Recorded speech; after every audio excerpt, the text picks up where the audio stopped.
Olivier Faure désavoué, les socialistes divisés et la primaire de la gauche enterrée.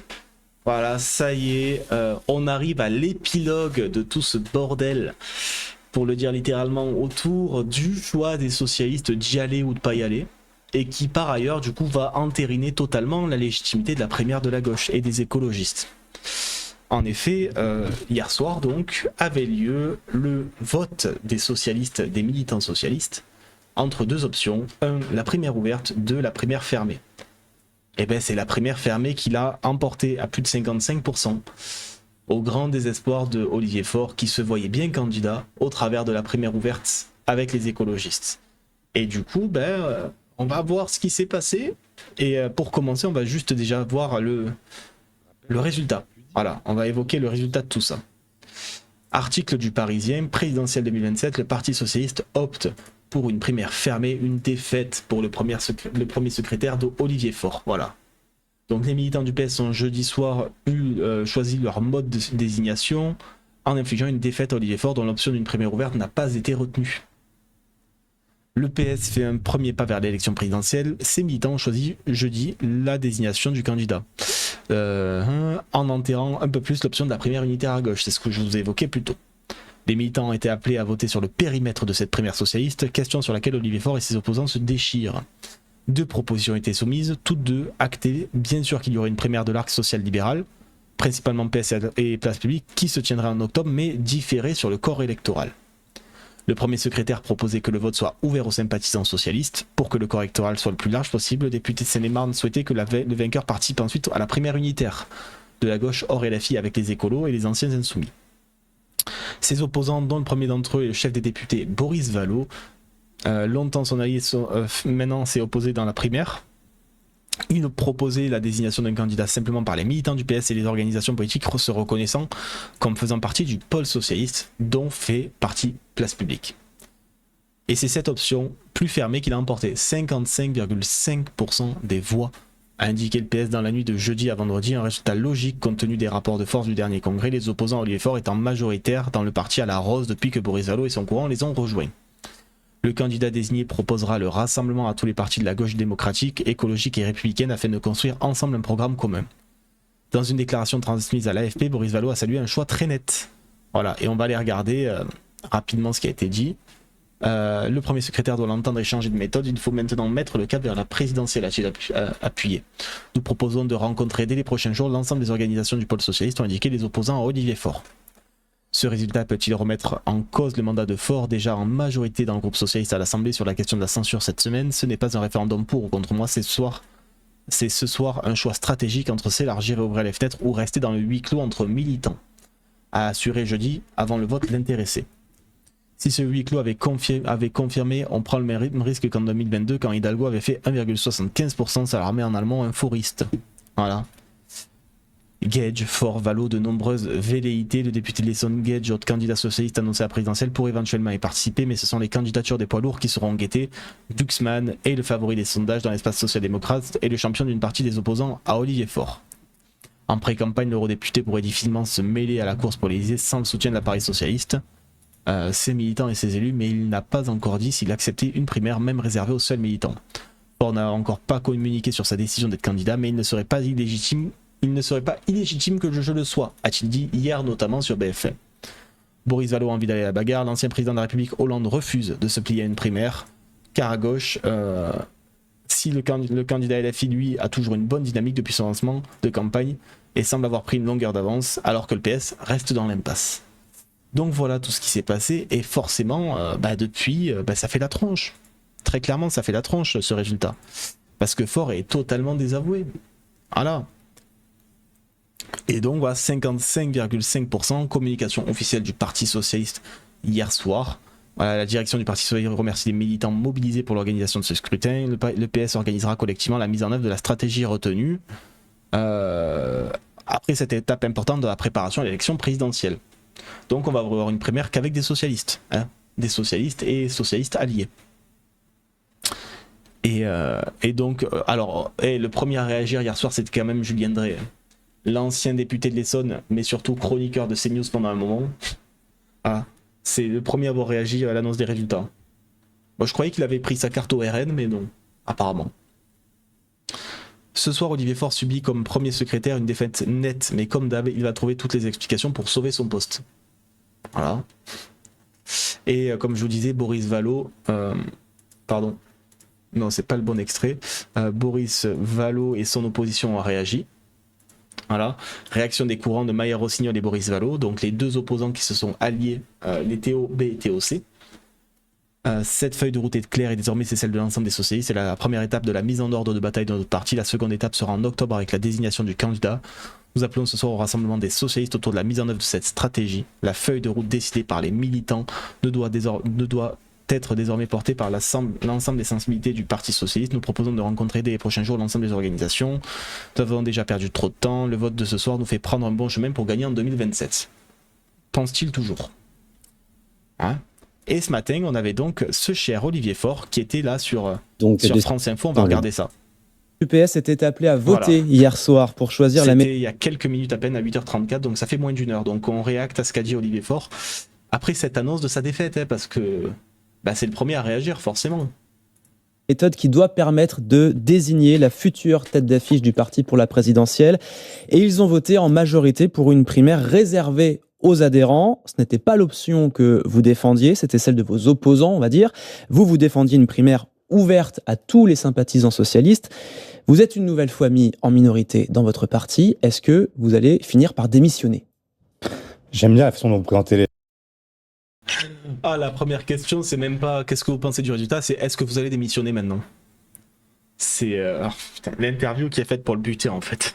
Chose qui est toujours délicate, mais la question n'était pas hier de savoir si je démissionne ou je démissionne pas, la question était de savoir, après le 25 juin, où nous avons voté un projet, où j'ai fait voter un projet qui a été voté unanimement, eh bien j'avais demandé à ce qu'on puisse trancher entre deux options. L'option que je défendais, qui était une option effectivement d'une primaire ouverte, où tous les Français pouvaient venir participer au choix du candidat de la gauche socialiste.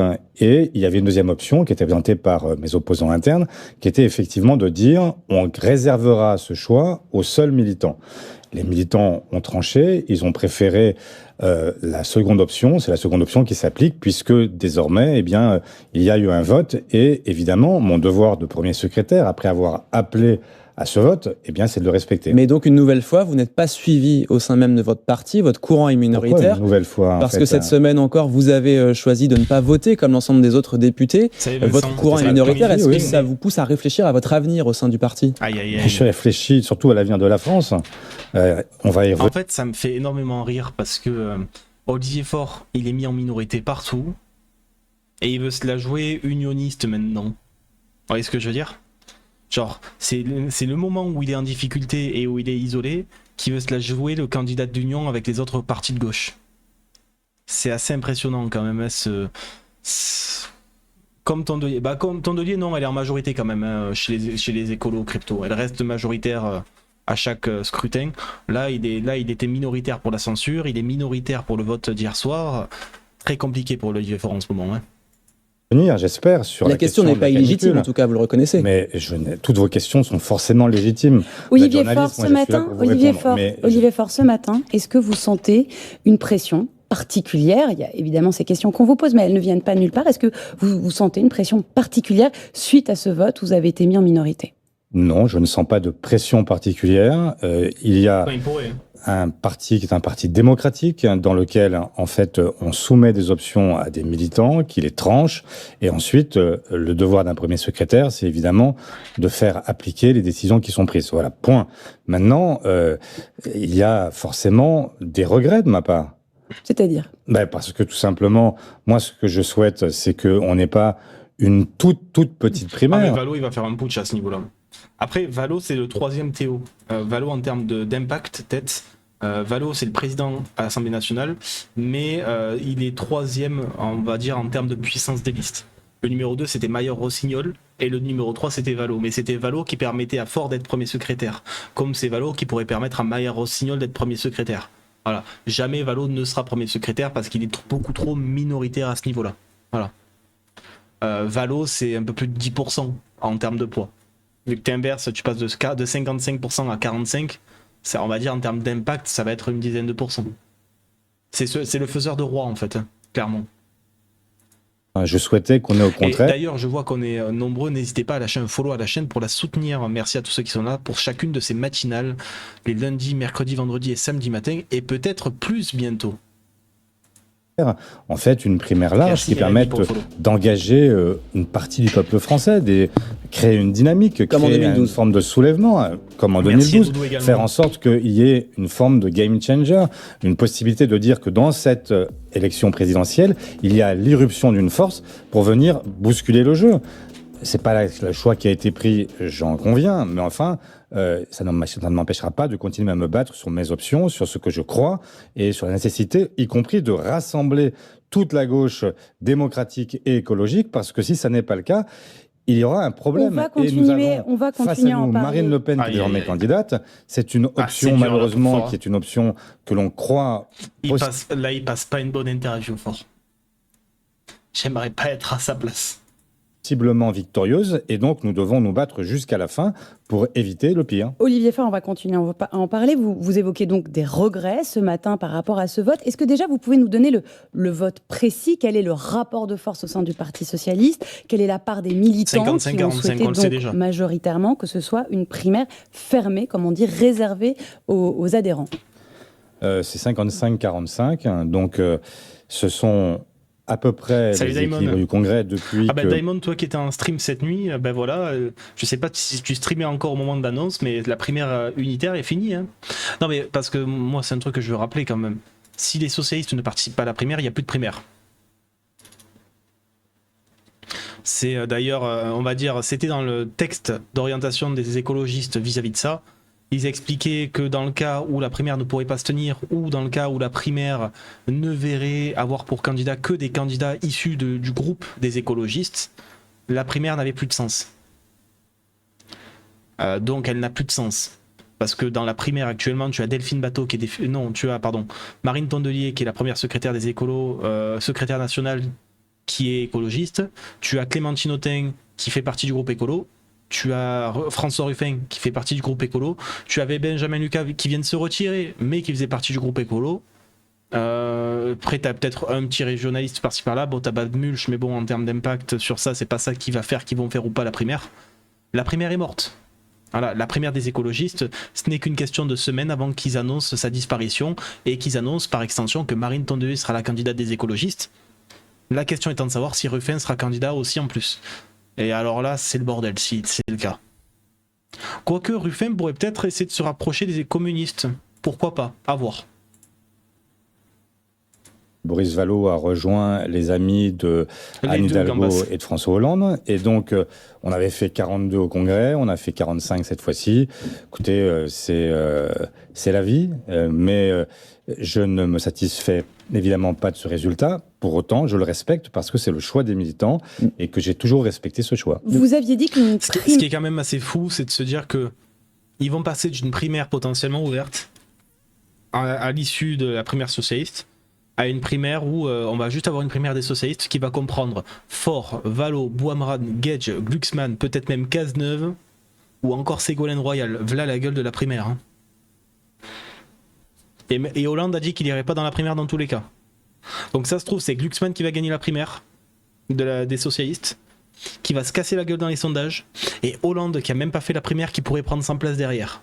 Est-ce que, enfin, c'est Hollande qui attend que ça d'ailleurs. Hein. Primaire fermée, ce serait un huis clos entre militants. Ça pose la question de son utilité. Est-ce que cette primaire fermée Pas très a un utile, sens dans cette campagne présidentielle?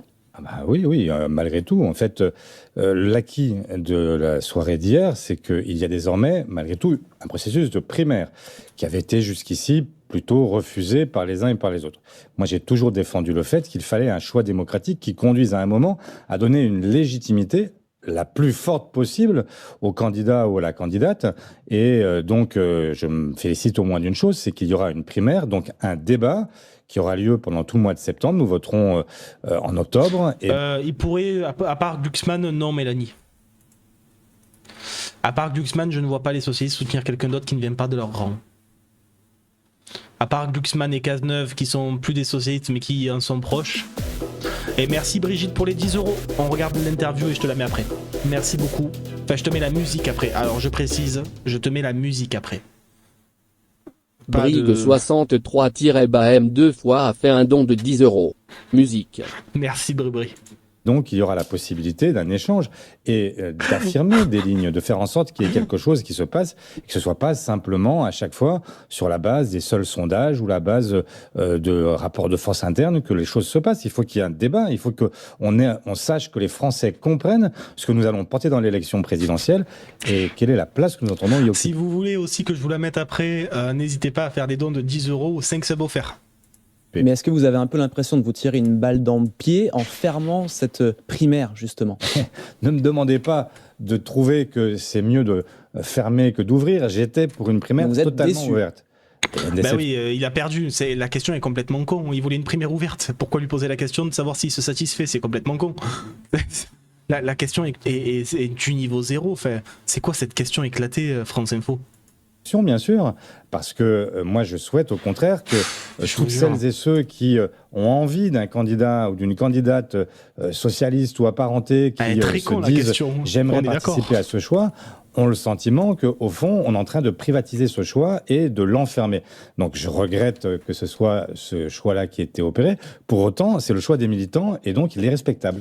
Vous regrettez, mais il y aura quand même une primaire, il y aura donc des candidats. Est-ce que vous serez candidat à cette primaire? La question. En vrai, c'est ça, on voulait le savoir. Moment venu, vous le saurez. Ce sera quand? Si tu fais Je chier. ne sais pas. En fait, Vous sortez un livre au mois de septembre. En général, c'est quand on est candidat qu'on sort des livres. Oui. Non, Si. j'ai déjà sorti plusieurs livres et je n'étais candidat à rien. Mais là, il y a une donc, échéance qui arrive quand même. Hollande a sorti un livre pour être candidat, Glucksmann sort un livre pour être candidat, Gage va sortir un livre ce mois-ci pour être candidat ou il a sorti le mois prochain. Si, Olivier, si tu sors un livre en septembre, c'est pour pouvoir être invité sur tous les plateaux de télé et faire la promotion de ta candidature. Tous les politiques font ça. Faire un bouquin en période présidentielle, c'est le meilleur moyen pour pouvoir présenter ton livre sur tous les plateaux de télé et être invité. Ah. Et au passage, essayer de vendre ton livre pour faire du fric et faire passer tes idées un peu partout. Soyons honnêtes 2 secondes, c'est un schéma typique de candidature à la présidentielle, le truc de faire le livre. Tout le monde le fait. Tout le monde le fait. Même Bardella en a fait un et au final il a servi à rien parce que c'est Marine Le Pen la candidate. Ce qui arrive, je dirais ce que je crois nécessaire pour le pays parce que nous sommes à la veille d'une échéance cruciale et encore une fois, nous ne sommes pas dans les années 30, mais enfin, on voit quand même progressivement les choses se dessiner, avec une droite qui se confond de plus en plus avec l'extrême droite, et une menace réelle de voir l'extrême droite l'emporter. Et donc ça, c'est le discours de quelqu'un qui va se présenter. Ouais, écoutez, ne cherchez pas à chaque fois à me faire dire ce que je ne dirai pas. Non, mais vous dites il y a quelque chose, il y a une menace, donc ça veut dire que vous réfléchissez et que vous laissez le temps de la réflexion. Je sais, toi, je dis simplement que je crois que dans un moment comme celui-là, il faut... Bardella, il a vendu beaucoup de bouquins. Hein. De toute façon, il n'y a qu'à voir les queues qu'il y avait comme pas possible pour faire des dédicaces. Tu te dis que chaque personne avait déjà le bouquin à faire signer. Ça fait beaucoup à la fin. Hein. Ça fait vraiment beaucoup. Et d'ailleurs, en parlant de pub... Vu que eux font leur pub à la télé avec leurs bouquins, dès qu'ils en ont occasion pour se faire inviter et avoir de l'image de manière générale, c'est l'occasion pour moi de vous rappeler que pendant une semaine on a un collab avec Emma, donc merci beaucoup à eux de sponsoriser ce stream. N'hésitez pas à cliquer sur le lien dans le chat pour aller regarder ce dont vous pouvez bénéficier. Sonner le tocsin. C'est vrai sur la question de l'extrême droite, comme je viens de le dire. C'est vrai sur le climat, et c'est la raison pour laquelle j'ai voté à la censure lundi. C'est vrai aussi sur la question, en fait, démocratique. C'est vrai, et vous en savez quelque chose, y compris sur la pression mise aujourd'hui sur le service public d'audiovisuel. C'est vrai aussi de la question sociale, avec des Français qui ont un pouvoir d'achat qui est malheureusement en berne. Mais sur toutes ces questions-là, oui, effectivement, il faut se battre et ne pas donner le sentiment qu'on serait dans une forme de repli sur soi-même et dans l'entre-soi à un moment où, au contraire... Vous savez, moi, j'ai déjà reçu des bouquins politiques chez moi. Hein. Genre des gens qu'on a reçu une interview ou avant de recevoir une interview, ils m'ont envoyé leurs bouquins. Hein. Je vais vous les chercher, tiens. Je vous laisse écouter, Olivier Faure. Il faut ouvrir les portes et les fenêtres pour pouvoir convaincre et faire en sorte que l'inéluctable ne le soit pas. Vous vous laissez jusqu'à quand pour le dire? Jusqu'au mois de septembre. Vous êtes candidat ou pas? En septembre, c'est le rendez-vous. Ce sera ce moment-là. Mais je ne donnerai pas de date parce que j'en ai pas. Mais enfin, je Vous devez pense en avoir une dans la qu'à tête. un moment, il faudra bien que chacun se détermine. Et puisque la primaire aura lieu début octobre, eh bien, il faut que les candidats se déclarent à un moment et disent s'ils y participent ou pas. Vous nous expliquez Voilà. Et bon, en vrai, c'est sympa parce que ça fait des cale-tables. Vous voyez. Mais quand je reçois des politiques sur cette chaîne, souvent, je reçois leurs bouquins. Par exemple, vous vous rappelez quand on a reçu Violette Spielboot sur la chaîne pour parler de la commission d'enquête Betaram. Silence brisé, violence à l'école. C'est le livre qu'elle a sorti pour parler de son expérience et de cette commission d'enquête parlementaire sur l'affaire Betaram dont elle a été co-rapportrice avec Paul Vanier, le député insoumis. Voilà. Elle nous avait envoyé son livre. On l'avait reçu pendant 1 heure sur la chaîne. L'interview est dispo d'ailleurs sur YouTube. N'hésitez pas à aller la regarder. C'était une interview très très dure et très forte. Et pareil, d'une même façon, on avait reçu Nathalie Loiseau. Et Nathalie Loiseau, j'avais reçu son bouquin, donc voilà, Aux armes européens, que j'avais reçu avant l'interview. Et du coup, ça m'a servi de base pour poser des questions pendant l'interview. Voilà. Et d'ailleurs, j'ai eu peur parce qu'à un moment, on m'a proposé de m'envoyer le dernier livre de François Bayrou qui est sorti le mois dernier. Je me suis dit, oh là là, on va se taper Bayrou sur la chaîne. Bon, j'ai pas reçu le bouquin. Vous connaissez la suite. à quel point l'enjeu de cette campagne présidentielle va être particulièrement important avec un rassemblement national donné au-delà de 35% dans les intentions de vote. Est-ce que vous n'avez pas déjà perdu trop de temps ? Non, Une bonne question. Le PS a-t-il perdu trop de temps ? On est déjà au mois de juillet. Zemmour a commencé très tard. En soi, sa campagne, il avait fait 7%. Pas que nous ayons perdu trop de temps, mais il ne faut pas en perdre beaucoup plus. La réalité, c'est que les primaires que nous avons organisées les fois précédentes ont eu lieu entre octobre et janvier. C'est dire qu'on n'est pas... voilà. Et que les champions qui sont les champions de l'été qui précède... Mais le parti n'était pas si divisé et si replié sur lui-même qu'il l'est aujourd'hui. La question n'est pas la question du parti, c'est la question à un moment d'une candidature, de son lien à l'opinion publique. Et méfiez-vous des sondages. Je sais bien que politiques comme médias commettent la même erreur à chaque élection présidentielle, c'est de vouloir désigner 1 an à l'avance celui qui va gagner. La réalité, c'est que ça n'a jamais été le cas, à une exception près depuis 1974. Donc, évidemment... Oui, alors... on va rappeler quand même qu'en 2012, on a failli avoir des DSK comme candidat à la place de Hollande. D'ailleurs, que Hollande, forcément, il avait été choisi en 2000. Il aurait pu être choisi en 2017, mais il s'est retiré. C'est Hamon qui avait gagné. On a vu le résultat de Hamon.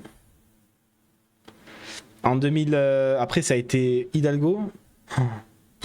Ah ouais, chaud quand on y pense quand même. Hein. Les primaires de la gauche pour les présidentielles.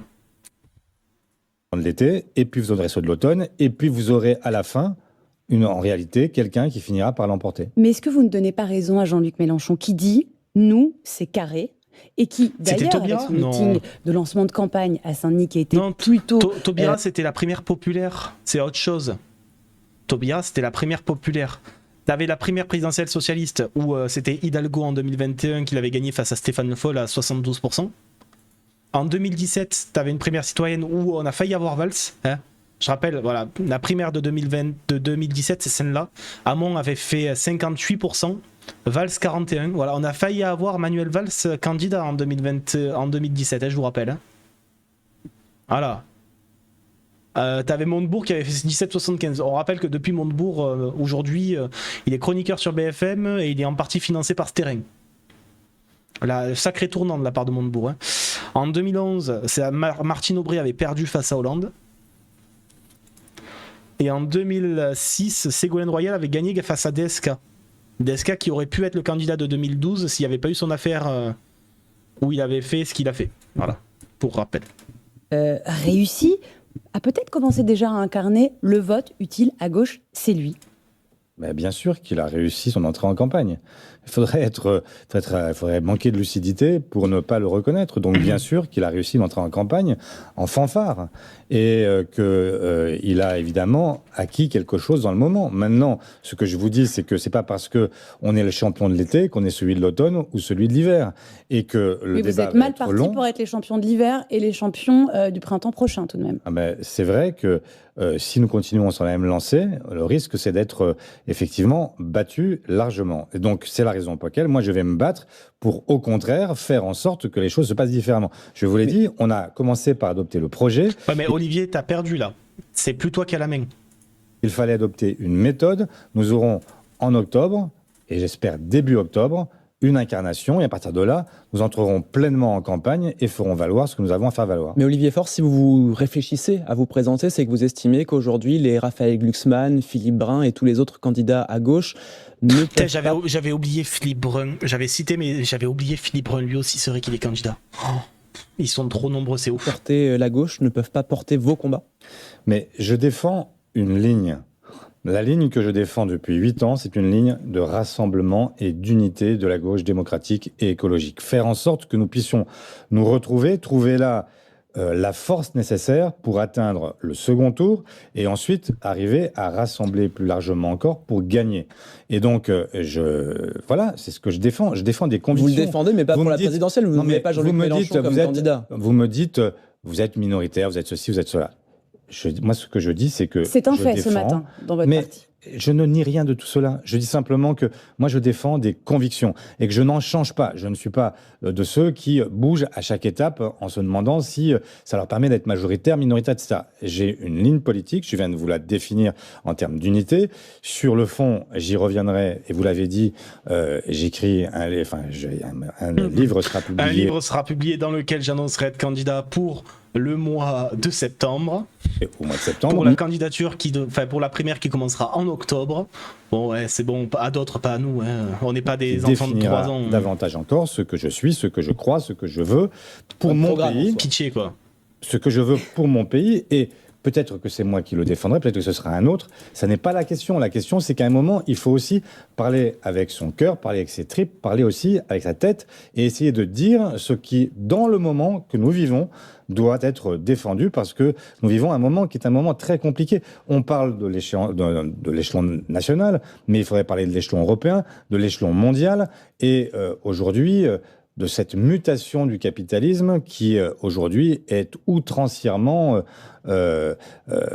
autoritaire, cherchant à renouer avec les empires, avec des géants de la tech qui n'ont jamais concentré autant de richesses entre leurs mains, concentré autant de pouvoir entre leurs mains. Et donc, oui, il y a des combats... J'ai choisi la photo parfaite d'Olivier Faure. Vous avez adoré la photo que j'ai choisie pour Olivier Faure pour illustrer la miniature. Mener, et j'entends bien les mener. Olivier Faure, en 2 mots, pour mener ces combats, il y a aussi un candidat qui est très bien placé dans la gauche hors France Insoumise, c'est Raphaël Glucksmann. Eh oui. Est-ce que vous pensez qu'avec ce mode de désignation d'un candidat, une primaire plus fermée, je vais vous c'est montrer des les sondages qui viennent de conditions sortir. auxquelles Raphaël Glucksmann pourrait souscrire? Est-ce qu'il va finir par accepter le vote des militants socialistes? Est-ce qu'il a d'ailleurs le choix de s'en passer, selon vous? Bon, je crois qu'il n'a pas le choix de s'en passer. Et que quand on veut le soutien des socialistes, le moins que l'on puisse faire, c'est de se plier à la règle du départage démocratique. Donc ce matin, vous l'invitez à participer à cette future primaire? Oui, mais de toute façon, moi je crois qu'on ne gagne pas une présidentielle en se cachant. Et que donc on doit forcément à un moment entrer dans l'arène, accepter la confrontation, parce que ça n'est pas une nomination, l'Élysée, c'est une élection, et donc ça suppose à un moment d'accepter la confrontation. Olivier Faure, vous restez avec nous, on va poursuivre cette interview dans quelques... Et juste, voilà, je vous tease, juste pour le kiff. Ah, ça c'est la miniature de cette Olivier Faure désavoué, la primaire enterrée. Je trouve que c'est parfait comme miniature, je la trouve top. C'est une des meilleures que j'ai faites, je trouve. La miniature GPT, alors pas tant que ça, non. Pas tant que ça, non, parce que j'ai récupéré les éléments et c'est moi qui l'ai faite avec plein de trucs. Tu vois, genre, je l'ai fait sur Canva, mes miniatures. Je demande des améliorations, mais le texte et tout, c'est moi qui le fais. Quelques instants, on va parler de la façon dont le gouvernement cherche à contrer la canicule et ses effets. Ce sera juste après le rappel de l'info à 8h47. Faut juste que je vois si je le mets en noir et blanc ou pas. Marie Marty-Rossian. Avec le système de horaire de l'aéroport déclenché à Les 0 news, on s'en fout un peu. déclencheront le des 100 vulnérables pour les mettre à Il l'abri parle de de quoi, de la cette canicule. troisième. Et après, il parle de la canicule. Bon, sur le sujet canicule, c'est pas hyper intéressant quand on vient là-dessus. Ensuite, tu as Jérôme Gage. Jérôme Gage qui était sur CNews et qui évoque sa nostalgie du clivage gauche-droite. Ah bah c'était plus facile à l'époque. Hein. C'était plus facile à l'époque d'avoir un clivage gauche-droite quand c'est toi justement qui incarnais la gauche, entre guillemets. Beaucoup plus facile étant donné que du coup bah, ça te permettait d'avoir un monopole dans un bipartisme dans lequel tu faisais des alternances quoi. Qu'est-ce qu'il nous dit de plus? Nos concitoyens attendent une gauche crédible et digne. Sous-entendu, la gauche des insoumis est indigne, vous avez bien compris. 8h13, la grande Allez, 3 petites minutes de Gage. interview CNews Europe 1 avec Jérôme Gage ce matin. Bonjour Jérôme Gage. Bonjour. Député socialiste de la 6e circonscription de l'Essonne et candidat à l'élection présidentielle. Merci d'être là. On va balayer toute l'actualité évidemment. Je voulais qu'on commence par ce qui s'est passé au Parti socialiste hier soir. Le patron du PS, Olivier Faure, a été désavoué. Les militants PS ont voté pour le mode de désignation des candidats à la Il présidentielle. avait quitté le NFP. Alors effectivement, qui a bien vu, Jérôme Gage était dans une circonscription qui était attribuée au Parti socialiste pour les législatives de 2024 et avait refusé l'investiture NFP. Parce qu'il y avait les insoumis. Et donc, le nouveau Front Populaire avait investi son ancienne suppléante NFP. Et lui, il était candidat en même temps, juste au nom du PS. Et il l'avait gagné. Voilà, bien vu. Proposé Olivier Faure a été rejeté. Déjà, est-ce que Olivier Faure peut rester numéro 1 du PS ?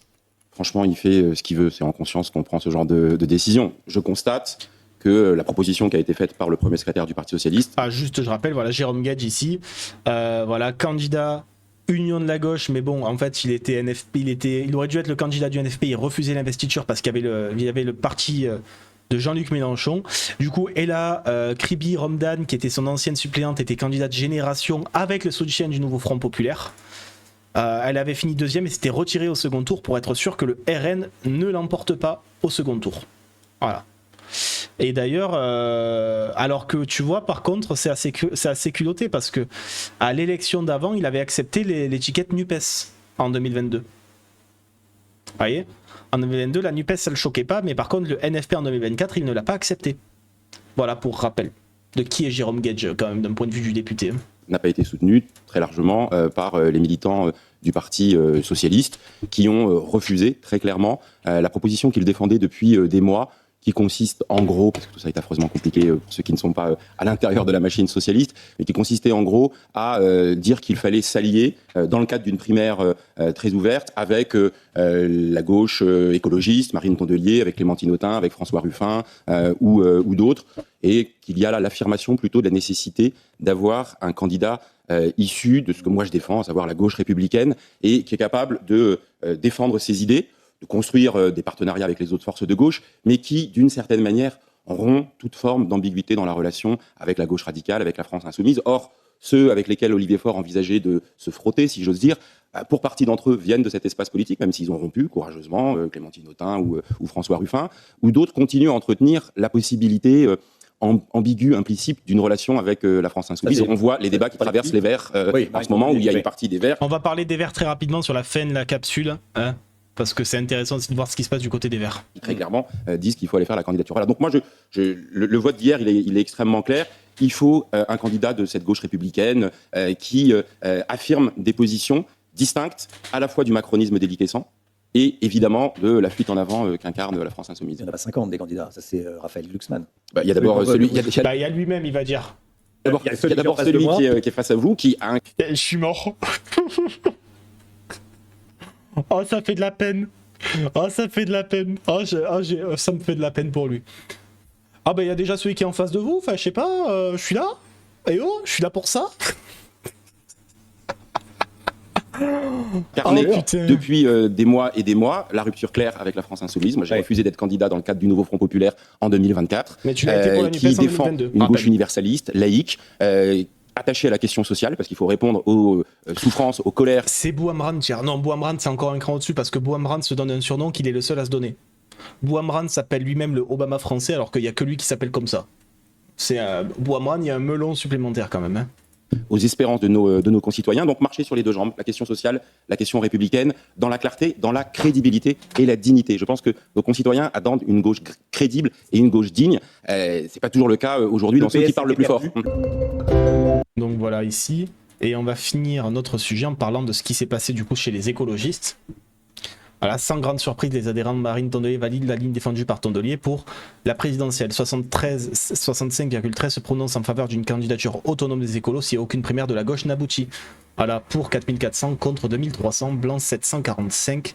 Sachant que chez les écologistes, si je ne me trompe pas, les blancs votent contre. Voilà. Donc ouais, les écologistes ici qui vont partir probablement divisés. Qui vont partir probablement en tant que candidats, voilà. Et Marine Tondelier qui salue ce vote, pour lequel elle serait donc la candidate pour la présidentielle. La question étant du coup, quel candidat on va avoir? Parce qu'on rappelle que voilà, il y avait cette liste, bon ça c'est Hugo qui avait fait cette liste. Du coup la primaire c'est fini. Hein. Bon, Benjamin Lucas avait annoncé son retrait. La question étant de savoir, voilà, est-ce que une primaire va se tenir entre Autain, Badmulch, Massard, Royal, Ruffin, Tondelier? Je pense qu'il n'y aura plus de primaire, c'est fini. Voilà, donc il n'y aura que Tondelier et peut-être Ruffin aussi qui seront candidats, donc ça ferait déjà deux gros candidats, enfin deux candidats avec quelques pourcentages à gauche. À cela tu rajoutes le candidat communiste, tu rajoutes le candidat socialiste, tu rajoutes le candidat à la France Insoumise, ça commence à faire quand même beaucoup de candidats. Voilà. Donc voilà, n'hésitez pas en tout cas à me dire ce que vous en pensez, mais ouais, la primaire, le PS, les militants socialistes ont choisi une primaire fermée. Ils ont choisi de partir entre eux, de ne pas se mêler au reste de la gauche. La primaire de la gauche et des écologistes, par extension, se voit nulle et non avenue et devrait s'effondrer d'ici quelques jours, voire quelques semaines. Peut-être une annonce aux journées d'été des écologistes de la part de Marine Tondelier, pour qui ça pourrait servir de tremplin de lancement plutôt qu'être juste une des journées d'été. À voir, et on y sera normalement les amis, on y sera ces journées d'été. Donc voilà, n'hésitez pas à me dire ce que vous en avez pensé dans les commentaires. Quel est votre retour sur tout ça? Est-ce que c'était si prévisible que ça? Est-ce que vous êtes surpris ou pas que Faure ait été mis en minorité au sein de son propre parti? Voilà. Et est-ce qu'au final, cette primaire, c'était pas déjà joué d'avance? Qu'elle n'aurait jamais lieu? Merci de votre présence, n'hésitez pas à venir nous follow sur Twitch, de lâcher un like et un commentaire sur cette vidéo, de lâcher votre follow également sur YouTube. Et si vous souhaitez soutenir, n'hésitez pas, vous avez les liens dans la description pour faire un don, un Tipeee, rejoindre les différents réseaux ou même le Discord. Merci à vous de votre soutien et de votre présence, à bientôt.